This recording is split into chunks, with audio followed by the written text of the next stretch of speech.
Days in the hospital recovering. We turn next here tonight to that Hollywood strike paralyzing the entire entertainment industry. Much of Hollywood on hold, including some of your favorite shows on pause. And it comes after the shadow of the pandemic where movie theaters look like this. Fewer people going out at that time, as you'll recall, social distancing.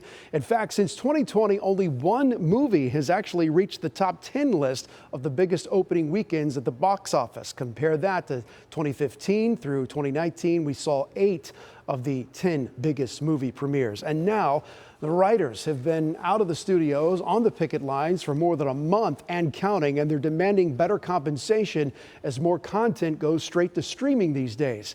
And now tonight we're learning this strike could be expanding. In just a few weeks we could see actors join in as well. All of this, not just a Hollywood problem. ABC Action News in-depth journalist Stassi Almos tonight with how the Tinseltown drama is now hitting Tampa Bay.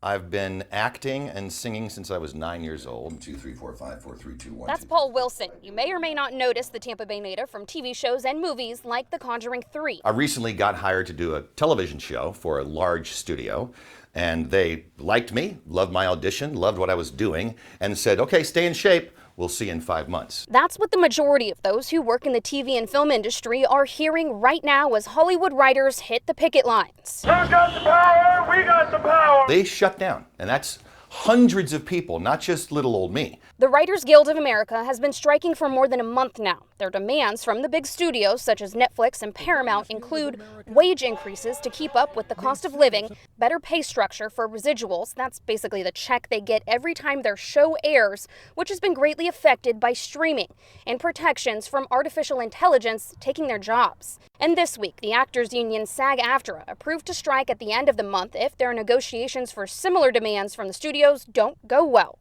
The Hillsborough Film Commissioner tells me that 3 feature films that were set for production in the Tampa area in the next couple weeks have already been postponed to the fall. He says this can have an effect on our economy. Last year, we almost did 20 million in commercial productions.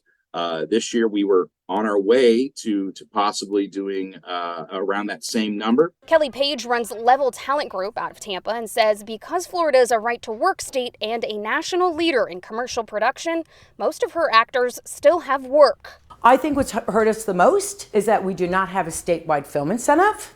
When we did, we brought in nearly $5 billion in 3 short years. Since it has expired, we've probably lost over 100 television series, films, things like that. And that's probably over $2 billion. While Wilson isn't part of the SAG-AFTRA union, he says he, like many Hollywood hopefuls, will be relying on gig work. I find supplemental income other ways.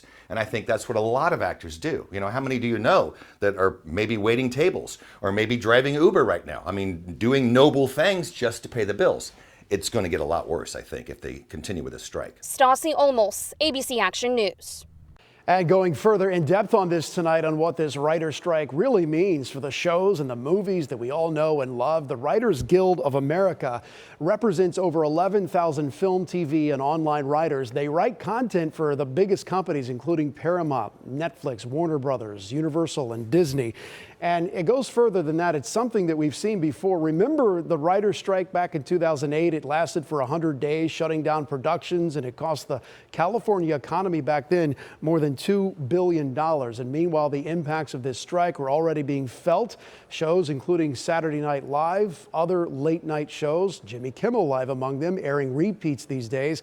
Production of your favorite primetime shows also delayed, and that means this fall we could actually see more reality programming because those tend to be unscripted. As we move on next here.